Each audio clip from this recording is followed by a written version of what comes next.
Today it's very special because I have a very dear friend of mine, and she is also a very powerful leadership coach, a TEDx speaker, and a book publisher, and also a social activist.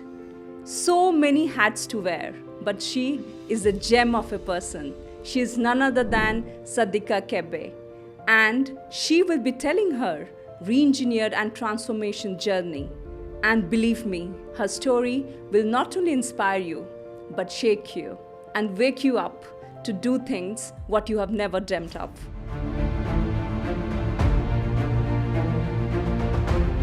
Hello, a very good evening to everyone, and welcome to another gripping episode of the Re-Engineered Podcast Season 2.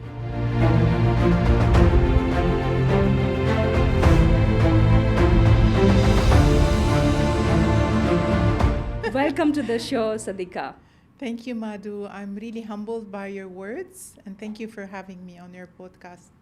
In many of the public speaking forums, and what actually attracted me towards you is your humility. Thank you, my dear. Thank you so much. I'm really grateful to know you and to have you as a friend. Thank you so much, my dear. And to start, can I know a bit about your journey and how you started, how you landed in UAE and everything? Yeah, well, I landed in UAE like 2.5 years ago. And this is the first time I make a decision to leave my country and move to another country. Actually, it's because of the situation back home in Lebanon. I think most of the people know that we're going through many Economic issues, crisis. especially economic. But what broke the camel's back was when we woke up one day and all our money was gone from the banks. So here I had to make a crucial decision whether to start over in the country where there were not so many opportunities or move to the UAE, because the UAE is the place to be. I believe it's Yes. the right place to be because everything here is moving towards the future. And there's this energy that keeps you going. There's this energy that keeps you Driving. Yeah, driving energy, and you want to learn, you want to grow, you want to become a better version every single day because of what this country is bringing to its people and to the expats as well. And what makes you feel comfortable here is you feel that you belong. Yes. There's this feeling of belonging. So I miss my country, but I feel at home also here in the UAE as well. And it's so true. I came for 6 months to UAE by getting my first job that I thought I'll come here, work for 6 months and go back. 6 months has become 17 years. Oh my God. And I hope you would feel the same. Do you think what is that difference that you feel from your country and in UAE? By the way, number one is safety. You know, we miss that in my country because of what is happening. And here you really feel safe. Wherever you go, you feel like whatever might happen to you, there's somebody who is taking care of you. And this is a basic need for human beings, to feel safe and secure. And plus, another basic need is the belonging feeling. And I really feel that I belong to this place. We never feel that we are expats. No. Yeah, no. we feel that this is our first country. Yeah, it's home. Home country. It's really home. Yeah. And I love that. Beautiful. I love the people. I love the vibes. I love everything about it. And we have the same mutual feeling. I think almost every expat have the same feeling here. Yes. They think that Dubai or UAE is their first home. Yes. And I'm really grateful for the leaders of this country, because if not for the leaders, it will never happen. It will never happen. Great. And saying that, you are in a very powerful mission of bringing heartbreaking stories of women and young ladies who are suffering in silence. What made you to start this mission? Well, first of all, Lebanon has been going through, I can say, a civil war almost for 40 plus years now. It started in 1975 and still ongoing, but in a different form, you know. Okay. And being a child and enduring this suffering and seeing the horrors of a civil war and what it can bring to people, my first instinct was to join community service club in my school. Okay. So I started around the age of 12 in being involved with community service and being involved with underprivileged families, with families who have gone through traumas, lost some of their loved ones during the war. And then at the age of 14, I became a volunteer in the Red Cross. Okay. And this grew with me. So this instinct of helping others, I believe it was my purpose in life. And I discovered this at an early age. And also because you're not gonna believe it. I used to be an introvert person. Okay. I used to be one of those who didn't have a voice. I was bullied at school. And you never spoke? And I never spoke. I kept it to myself, especially that I had a harsh childhood also with my parents. Okay. I used to be beaten until broken, I can tell you. And I also had to hide this. I couldn't share it with anyone because of fear. Because of the fear of my dad's reaction, of my mom's reaction. And going to school again and being bullied there, I didn't have the courage to face any of those. And it took me a long time to start sharing my story. But once I got involved with community service and witnessing that there are worse cases than mine, I started gaining that courage and I started sharing my own personal story with these people. And I started seeing the transformation. So they gained courage also slowly to open up and share their voice. And when you go through the same pain that other people have gone through, there's this bond. And by the way, you bond on the logical and the emotional level. So brain and heart. Brain and heart. That is because you are the evidence. It's a fact. Correct. Sharing your personal story is a fact. It's a proof. And people can relate it. Exactly. And when you share this transformation or this catharsis, we call it, that you go through and you become a better version of yourself, and you tell them, I've been here, but now I'm here. And the first thought or the first thing they share with you, if you did it, I can do it. Correct. What's keeping me? What's holding me? What's stopping me What's stopping me? And they start asking themselves those questions, and then the journey of transformation begins. So beautiful and inspiring. And who was the change maker in your life when you stood up for yourself first time? You told about your history, right? But definitely there will be someone who stood for you, like how you are standing for millions now. Well, it's actually Uncle George. Okay. And your uncle? He's not my uncle actually, but he is as dear as an uncle. Okay. Uncle George was my dad's childhood friend. They grew together. They went to the same school, same university. And, a childhood friend is really precious. And Uncle George, by the way, is a priest. Okay. I had my own story, if you want, my own share or experience of the traumatic civil war in Lebanon, when my best friend Jana and her family were slaughtered. And they were slaughtered, I'm going to be open here and speak things as they were, by a Christian party, Christian militia. And on that day, I felt like my Lebanon was crumbling. We are 18 sects in Lebanon, and we never knew who was who.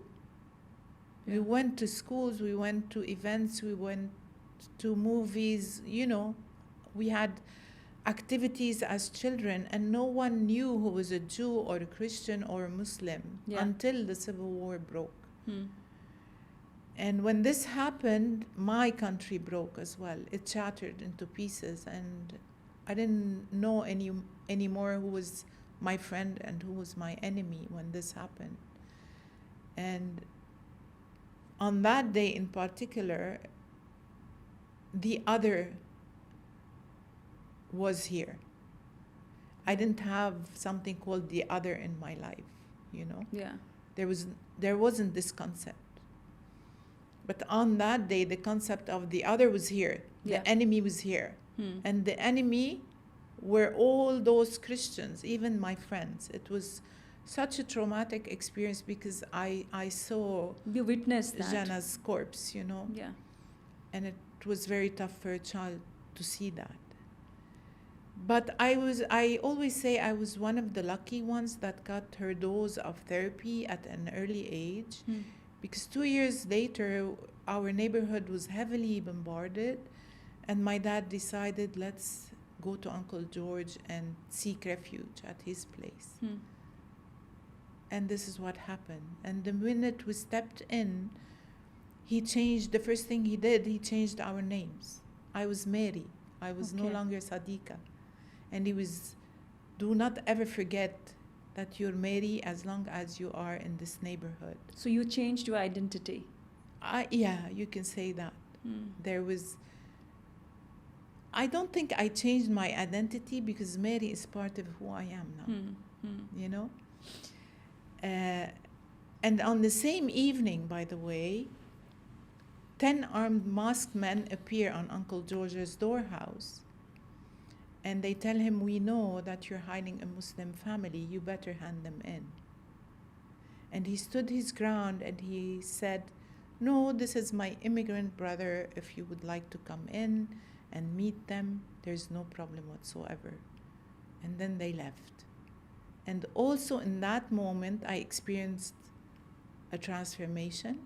And I was like, how come 2 years ago, Christians took the life of my friend, and now a Christian is saving our lives? And Yes. the first lesson was never ever generalize. Correct. People are not the same. No stereotyping. And this was this has left a great impact on me, especially that Uncle George would tell me every day, we would do our prayers together. He would do it in his own way. I would do it in my own way. And he would make sure I would do my prayers. But he shared this specific sentence or statement, if you want, that at the time it didn't sink in. But with years, you know, it became a So lifestyle. prominent, yes. It became a lifestyle of mine. And he would say, when you hold God in your heart, the human he created reveals itself by serving others. And then, and only then, even your enemy becomes human. Of course, I didn't get that at first. But with time, and especially that Uncle George was that type of leader who showed the way. He wasn't there preaching. Correct. I mean, he shared that statement, but he showed me how to do that. Whenever there was a peace treaty and everything was okay, we stayed, by the way, in his house around like 7 months. Okay. So whenever there was a peace treaty, he would drag me along and we would go distribute bread to the needy, fill their water bottles because water didn't reach the houses, you know. There was a certain source in the neighborhood where everybody stood in line to fill in. So whomever wasn't able to do those basic or to help themselves in those basic needs, we would do that. And children are mimics, you know. Because if you keep on preaching, it will And go not from doing one it ear to another. to another. Once you practice. But once you practice it and you implement it, it's planted in your subconscious and it comes to you naturally. While you're growing, it becomes a lifestyle. And then in 2016, Uncle George's, if you want, philosophy materialized in the NGO that I created back home. And the NGO is called Kun Insan, which means be human. Okay.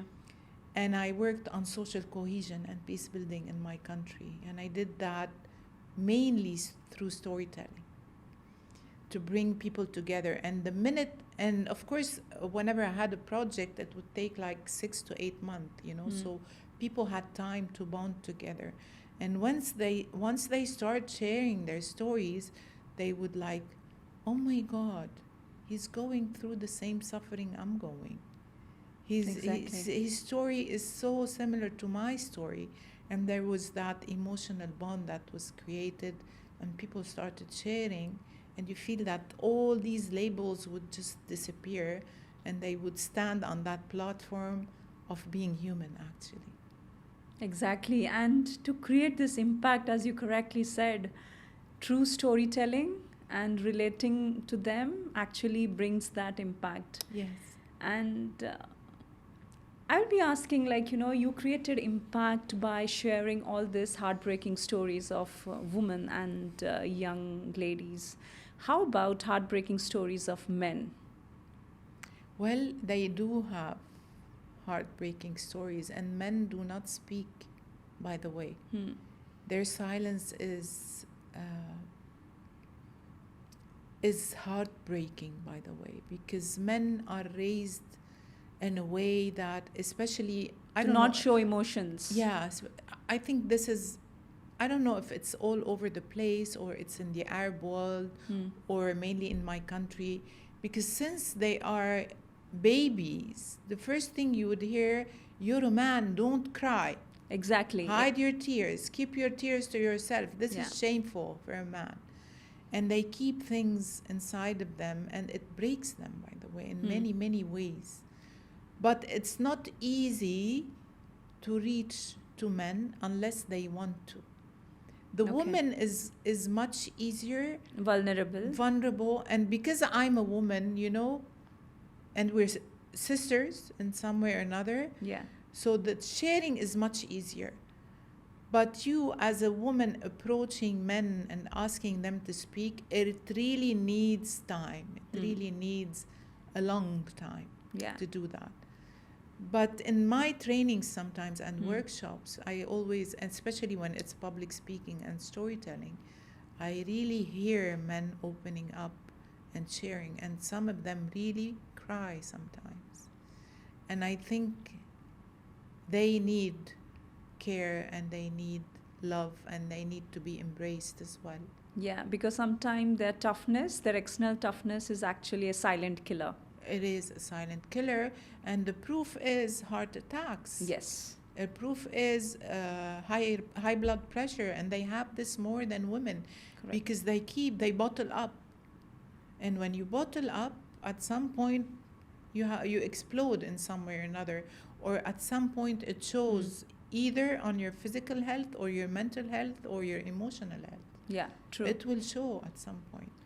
Yeah, because we also need to create a balance between men and women and bring together in the same platform so that we create a holistic world. That's so true. Yeah. And you have been associated with so many NGOs and United Nations and Red Cross, as you mentioned. Any particular initiative of campaign that has created a real significant impact recently? Yes. One of those projects that I fulfilled, I'm proud of all my projects, but one in particular is bringing 100 children aged 10 to 15 together from 2 clashing neighborhoods. Okay. And 2 different sects. So I had 50 from one neighborhood and 50 from the other. And they were brought in on a project of storytelling and art therapy. Okay. Over almost, I can say, a year. And those kids, by the way, most of them are street kids.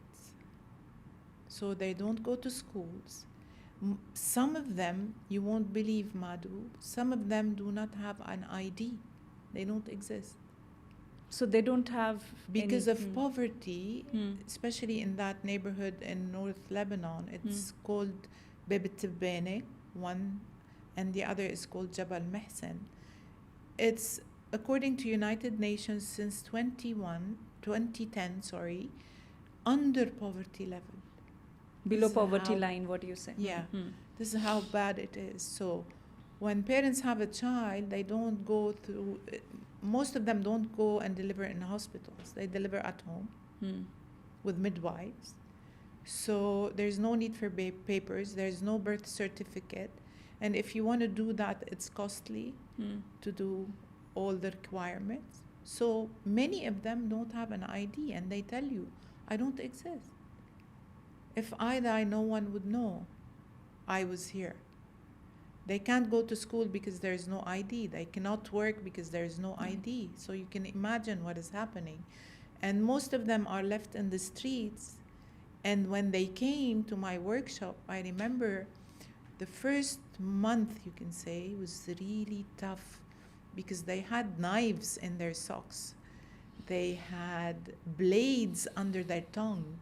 Oh. I mean, what I saw was, why would a child go through that? And carry all this. And they would tell me when they started sharing, in the streets we are sexually abused. We are beaten. We are abused in all ways possible you can imagine. And the only way to defend ourselves is with these. So they are carrying it for their kind of self-defense. Weapons, definitely self-defense. Okay. They're given drugs. It's I'm getting goosebumps, and it's so sorry. You feel so sorry to see such kind of exposure what they're having, and how you manage to get them, I can understand. But it has a lot of exposure to you too, right? Like, it's a life-threatening for you too, like bringing kids from this background. Yeah. You have to build connection first. Yeah. So I built connection with the people especially key people, they call them, in the areas. And I was always accompanied by these people. And you can't believe how much these people are generous, humble, and they open up very, very quickly once they see someone that cares about them. They are ready to give back no matter what. They share their food also, although their food portions are very limited. But the guest has to eat first, even if they deprive themselves from their meal on that day. And so you take care of everything during those, like, their. Yes, of course. Okay. I take with me whatever is needed. And it took me a while, to build that bond until they started trusting me. And when I asked for their kids to join the workshop, please take them. Please help them. We were deprived of our voice. Give our kids a voice. At least people will hear them. People will hear their stories, will hear about what's happening in this area, will hear about the misery we face every single day. And it's beyond imagination. It's really beyond imagination. And as leaders, we should be initiators. We should take that step. And we need courage. I always tell my participants in whatever, especially in those workshops where you are working on social cohesion, that you have to take the step and go meet that other. Correct. Do not wait for the other to come, because the fear you're experiencing, the other is experiencing the same fear. So get that courage and go do that Take initiation. The first move, yes. And meet that other, and you will realize that this other is no different than you are. Yeah. But unfortunately, the civil war has really Impacted. It impacted, and it was successful in segregating us in different areas, you know. And until now, you have certain areas that fear coming to another area. But once they take that step, oh my God, whatever I had in my mind is totally different on the ground, you know? Correct. It's so simple, and you see the genuinity and the Exactly. openness, right? Exactly. And how long are these workshops? As I mentioned, usually it's 6 months to 1 year. Okay. So depending on the funder, depending on the sponsor. And this project in particular was very dear to my heart because it ended up at the end, we had 100 paintings and 100 stories. And we had an exhibition for the kids for a whole week. And we invited, you know, prominent figures in the country. We invited VIPs. We had people, so they would buy the painting, and the money would go to that child, to his family, to his education, you know, in some way or another. And what really I'm so proud of you. Like, thank you, my dear. And you know, they conducted the whole exhibition. They made the opening speeches. The kids? The kids. They were the keynote speakers. The highlight was on the kids. They took their guests around the gallery. They spoke about their painting and about the story behind the painting. People were really affected. And the exhibition happened in an area which is totally alien to the other area. So I had people walking into the exhibition out of curiosity. Imagine one of those people who walked in, it was a couple actually. They told me after they saw everything and they listened to the kids, they came up to me and they said, we want to share something with you. And I was like, please go ahead. Feel free to do so. They said, we walked into that exhibition because we were curious if those people looked like us. And we realized that they weren't different. But imagine the segregation and this brainwash about the other, what has created in their mindset. Correct. The perception. They think that there's someone different. They were like amazed of what they saw. I mean, how much can a mindset affect a person, by the way? What did you tell to yourself post this exhibition and post this show? Well, it's not actually telling myself. It's more about them than about me. And there is this satisfaction that fills my heart, definitely. I mean, this is happiness. Yeah. This is happiness. When you see others transforming, and when you see that you've added value to them, and you see that shift that happened from that point to that point, and how it grew, because they took this with them to their neighborhood. And when you create that ripple effect, there's a ripple effect. Correct. Maybe I didn't affect or impact the 100 kids, but at least I always have low expectations.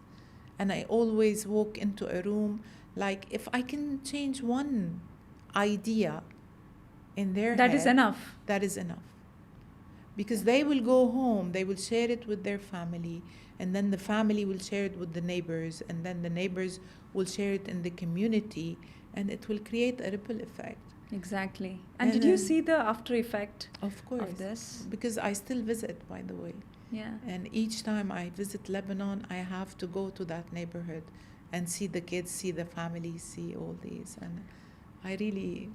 And where we can see all their speeches and their arts, I can share some videos with you, especially about... Yeah, I can share a few of those. I have them. I love my listeners to look into that. And by the way, I have a Facebook page called Being Human. Okay. It's the name of my NGO. And an Instagram also.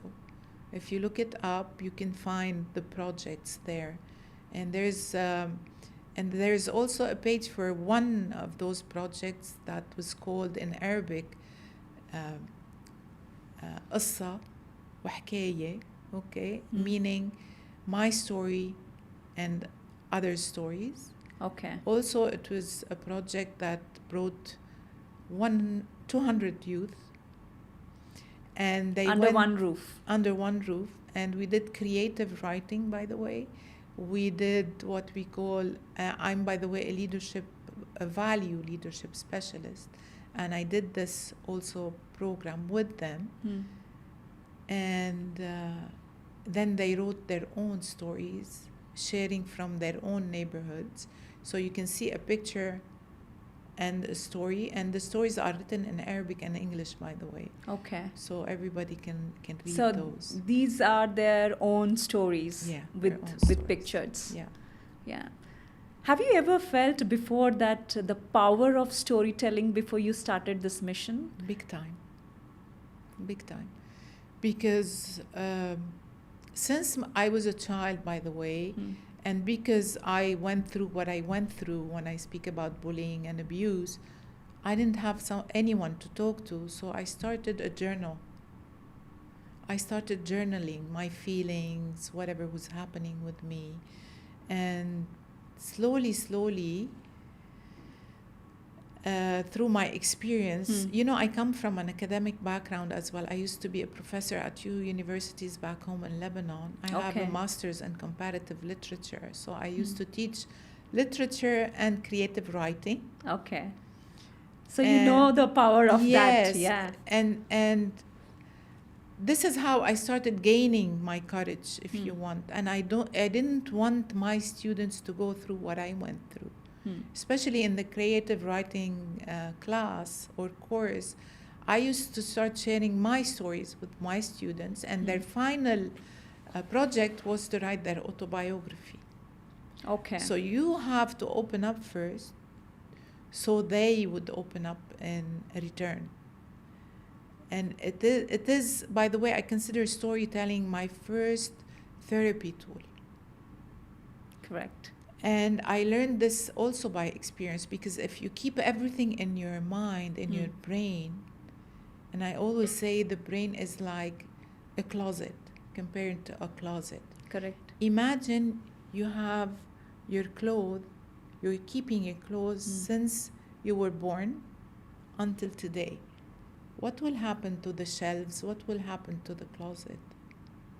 It will simply break down. Correct. And imagine you keeping your thoughts open. Especially if they are negative thoughts in your head, you start ruminating on your thoughts. Yes. And sometimes it's a simple thing that happens, but if you keep it here, you start, why did she say that word? What does she mean by that Saying word? that. Is she disrespecting me? Who does she think she is, you know? And you start building on those thoughts. But when you go immediately home, or whatever you are and now, let it go. You write it down, it stays as it is. You don't build on it. You start asking your questions. Okay, she said that word. Maybe she has an issue. Maybe she needs my help. And then you reflect on that. And you start reflecting on this. Okay. And this is for me, it was my first therapy tool. Writing and developing the story. And you know, when you put it down, you're using another sensory, sense, which is your eyesight. So when you read it, it becomes more clear. And then start reading it aloud. Okay. So when you see it and you hear it, it becomes even smaller. It's no longer that huge problem that is, or people are attacking me, or people don't like me. You know, you start building on all this. Yes. No, you see things as they are. And it becomes so simple, right? So simple. The problem doesn't look so big. You break down your problem. Exactly. Very beautiful tip. It's like think, write it down, reflect on it. Exactly. And retrieve the lesson from that. Retrieve the message from that. And most of the time, you would discover that you are not the problem. It's that person who needs your help. And then you reach out to them. Yes. Asking. And also, when you reflect on your situation and your circumstances, you realize that your situation and circumstances cannot define you because you are beyond. Correct. And you realize that, fine, it's a temporary situation. How can I make things better? So whether it's related to you or related to others, put it on paper, read it, listen to yourself reading it, and you will find the solutions very easily. That really shows your conviction from the journey that you came from, and how this simple and powerful tool has actually led you reach here. And thank you from bottom of my heart for doing such a wonderful job and changing millions of lives. Thank you. And I hope I'll change millions of lives. Yes, you are doing it and creating such a beautiful impact. And one of your beautiful project talking about Whispers of Silent Woman. There are many powerful stories again which you have published in that book. One of the story that is really near and dear to you and you want to share with our audience. Yes. It's the story of those two young ladies, which is entitled Between Dreams and Reality in the book. And during the revolution in Lebanon, we had a short time in 2019 where all the people went on the streets to rebel against the government, against the system and corruption and all this stuff.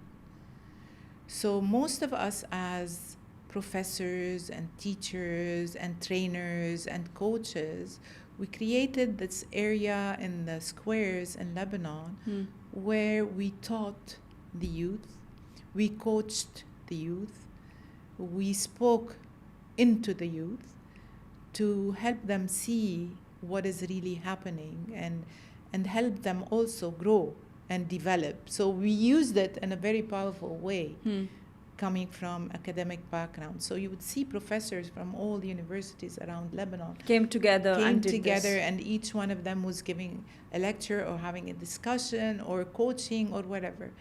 And I decided to bring in the 15 laws of growth of John Maxwell.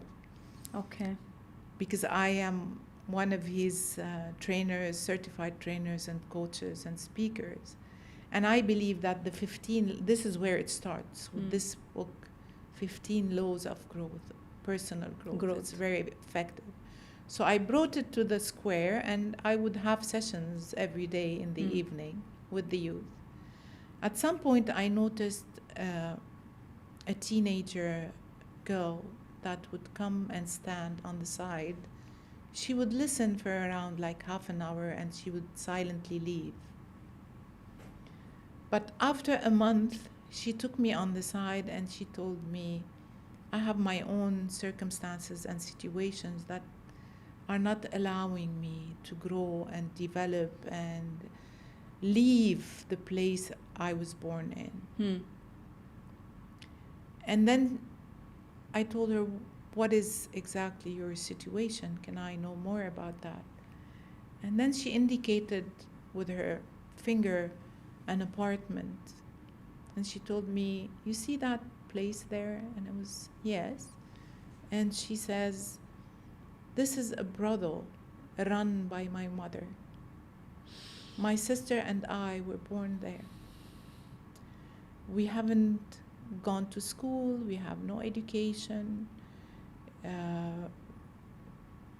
She's always,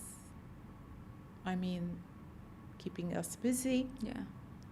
We are allowed to walk around just for half an hour a day because customers and clients, and we have to bring money on the table.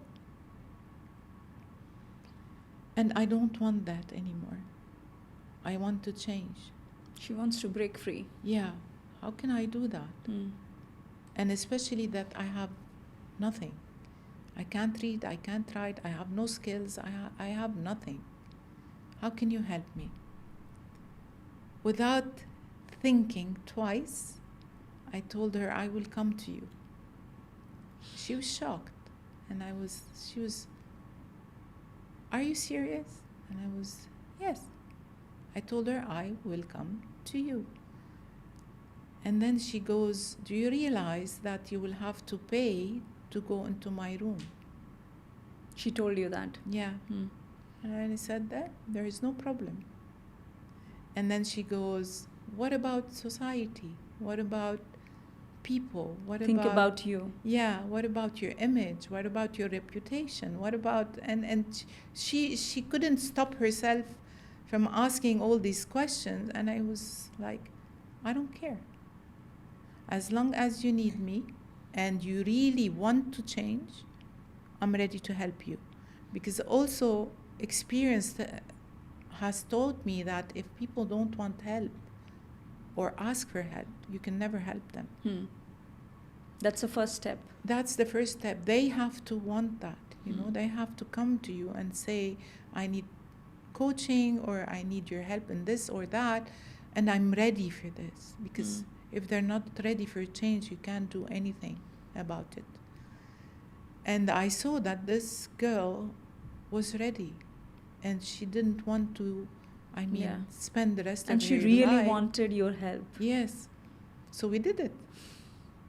And by the way, I shared this with John Maxwell and the team. Okay. And in 2020, I was awarded the John Maxwell Award for equipping others. So this has left a huge impact on me, because again, it tells you that nor your situation nor your circumstances define who you are. You define who you are. You can do anything in your power to grow and become a better version on daily basis. And we started with just writing and reading. I started with the Arabic alphabet. We started just with reading a few words, and slowly, but afterwards, unfortunately, Corona hit. And we had the lockdown. And of course, she wasn't allowed to a phone. We couldn't do Zoom meetings, or we couldn't do those encounters. And then I left the country. And still, she's still, a prisoner of that place. Such heartbreaking, but such a heartbreaking story, right? But yeah. So, you know, unfortunately, sometimes parents lack that awareness that they don't own their children. Very true. In one part of the world, you see so much of innovation, outgoing and advance, that we are prospering, but on the other side of the world, we hear such heartbreaking stories where basic needs are not met. Exactly. And and this is how many people, whether you are in a certain place in the world, enjoying technology, enjoying all these futuristic skills that are coming up, and you have this luxury, even in such a place, many people do not know their purpose yet. Exactly. And again, I'm sorry, parents, but you are the first that bury the seeds that God has planted in your kids' hearts. What makes us unique is those gifts that are granted to us by the Creator, and they are planted inside. And the minute we are born, parents already have projects for their kids. Exactly. Already they have designed their life journey. You can't do that. And they designed it according to their perception and wishes. I'll give you a simple example. I wasn't gifted in math. It just doesn't make sense to me, you know. it makes sense, I'm sure, to everybody, but I couldn't grasp math. Maths. I wasn't created for math. I was created for writing. I was created for speaking, storytelling. for storytelling. Those were the gifts from my Creator, you know. But parents tend to bury those gifts. So whatever my parents would go for school meetings, and then the school is number 2 in burying your gifts. Where would the focus go? My teachers would discuss my weaknesses. Not your strengths. Not my strength. And they would tell my parents she's weak in math. So you have extra courses, you have tutors, you have, I don't know, they invest in that weakness that I will never be talented at. Okay, fine, I passed. It's okay. I made it. Yeah. All right. But this is not who I am. Yes. And I think this is the human tendency, and majority of the parents follow that. Yeah, unfortunately. Focus on the weakness more and invest on that more, and less capitalize on the strengths. Exactly. On the gifts. On the gifts that we have.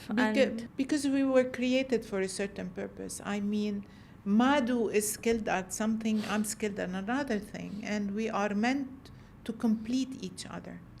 Exactly. And another thing that buries that, or that affects that, is the mindset of competition. And the society. And your parents are always, I go to my experience again. I had a cousin who had a 98 average. Scorer. I was a 90, okay? But that wasn't enough for my mom. And every time she would compare me. Why can't you be like your cousin? Why can't you be better than your cousin? Exactly.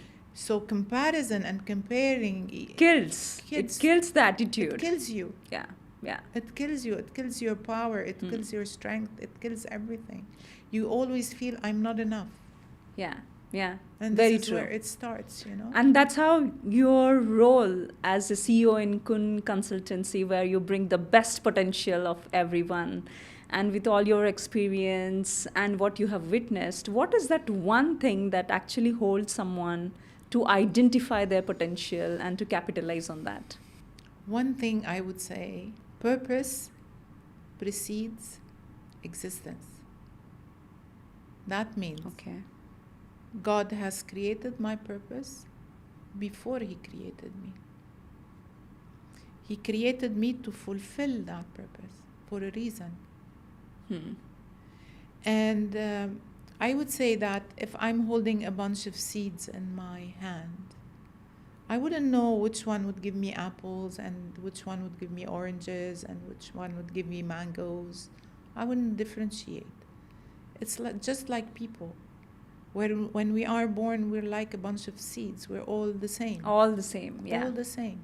But when you water that seed, and it grows and it flourishes, and then it gives you that fruit, whether apple, whether anything, you would understand that the identity of the seed lies in the fruit.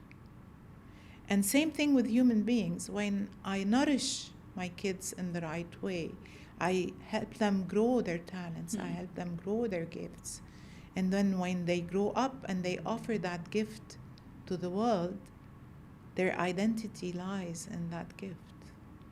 Exactly. And who is the caretaker of that seeds, right? Who is actually honing from seeds till they become trees? I mean, it's our duty as parents, society, teachers, even in the workplace. I mean, the entire ecosystem. The whole ecosystem. Yeah. That is responsible for that. But unfortunately, again, from the minute we are born in a belief system. In a racial system, in a nationality system, you know, boxes all the way. And some people face a hard time in removing that lid and getting out of that box. And all of us try to fit into the box even though we don't belong to that box. Exactly. And then because everybody is like that, and again, the basic need is to feel belonging, the sense of belonging. Some people prefer to stay in that comfort zone of I belong to that community, and they do not want to go beyond. Correct. You know? And they get stuck. And it's a vicious cycle, by the way. It's a destructive cycle. I think everything you say, it's like words of wisdom. Oh. Like it's bringing so much inspiration, and I think in the beginning I said that this interaction will not only inspire us, actually shake us. It is really creating goosebumps. And my last question to you before we get into the zone of competition for our listeners, what is that one public speaking tip that you want to give to anyone who wants to pursue or wants to tell their story to the entire world? So I would like to start by this comparison or metaphor, if you want.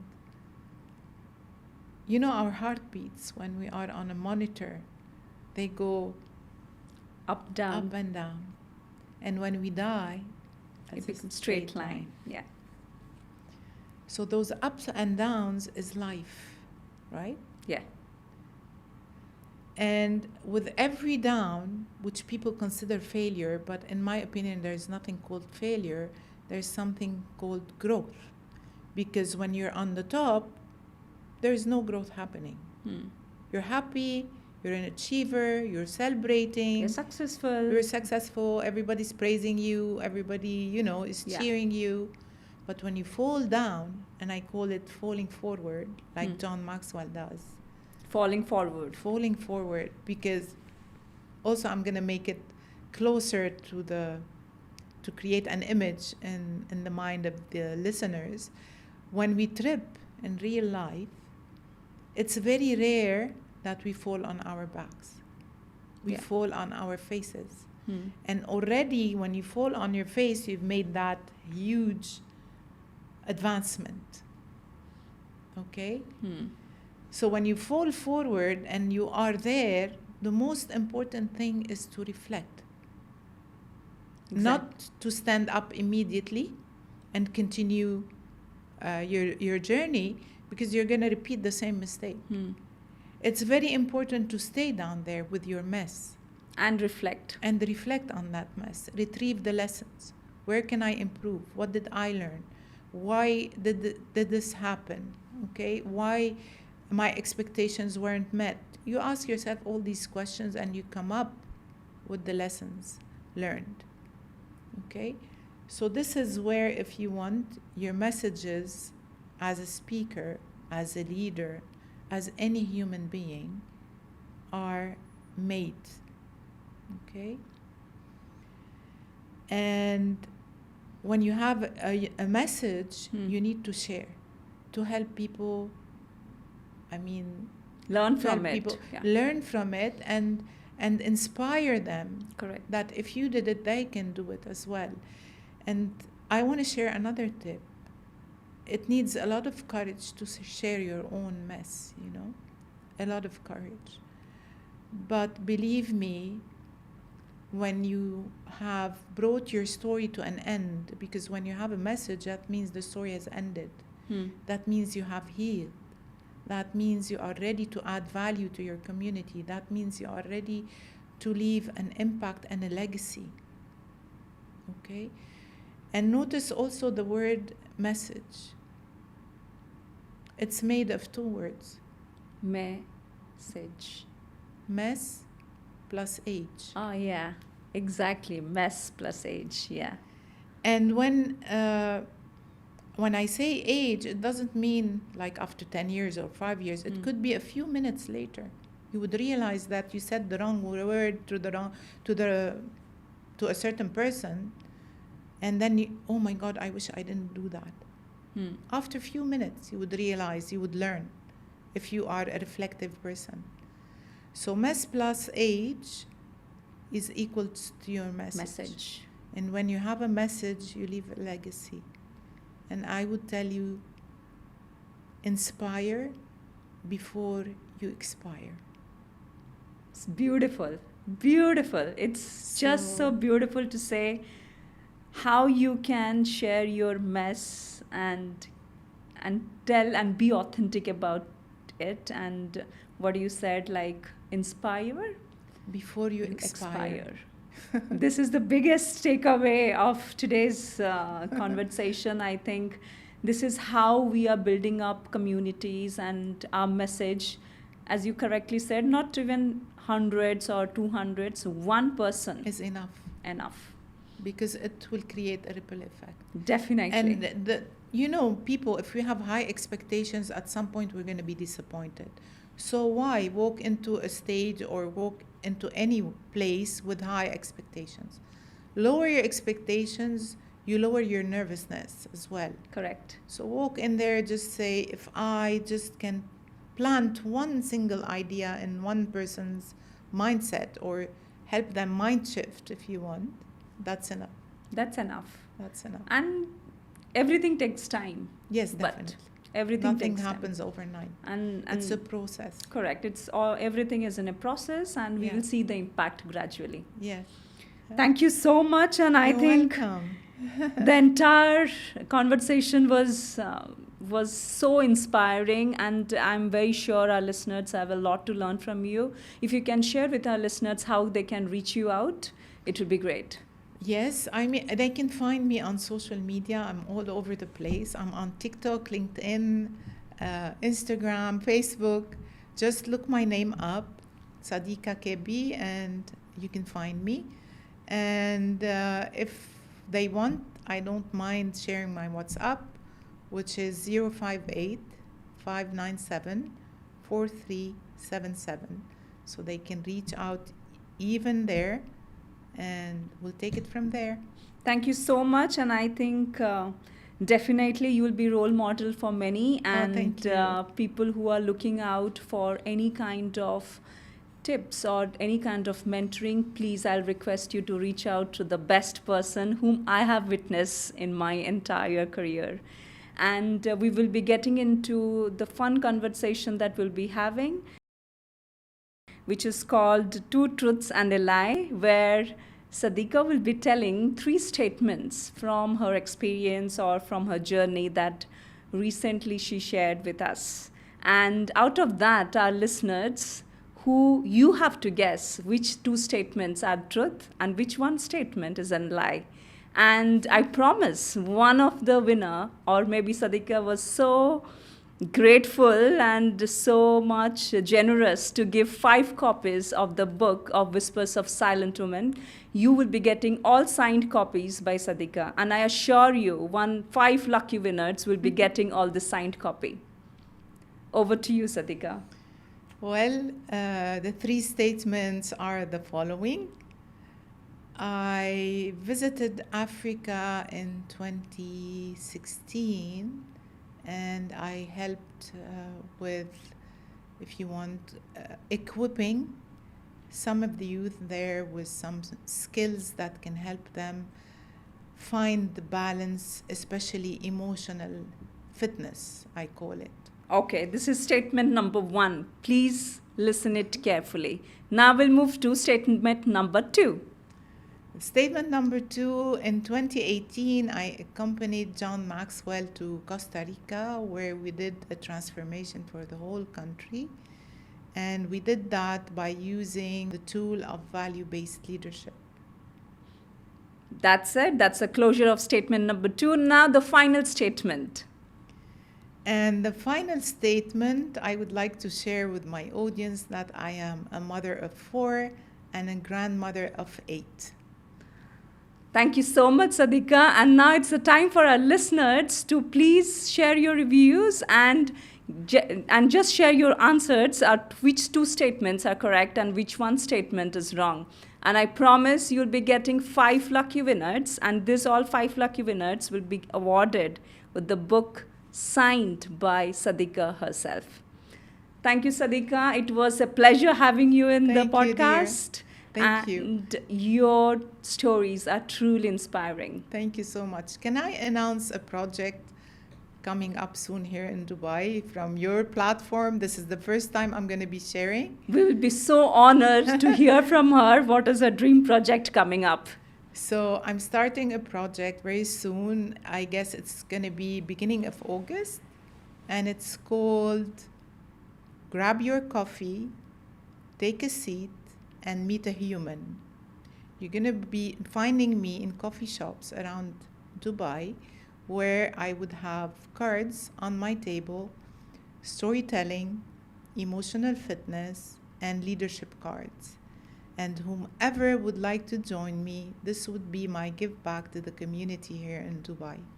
What an initiative, and congratulations for that. And I think Thank you. because Sadika announced it in our platform for first time, I'll request all our listeners, please tune in and send a comment in the Instagram post to reach out to Sadika, and definitely she will take you on board. Yes, definitely. Thank you so much, Madhu, for having me. It was lovely chatting with you, and happy to serve. It was a pleasure, and good luck for all Thank your you. projects, and definitely grab your coffee. Take a seat. Take a seat. And meet a human. Meet a human, and let's make this world human. Exactly. Yeah, and many congratulations, and lovely having you. Thank you, dear. Thank you. Thank you.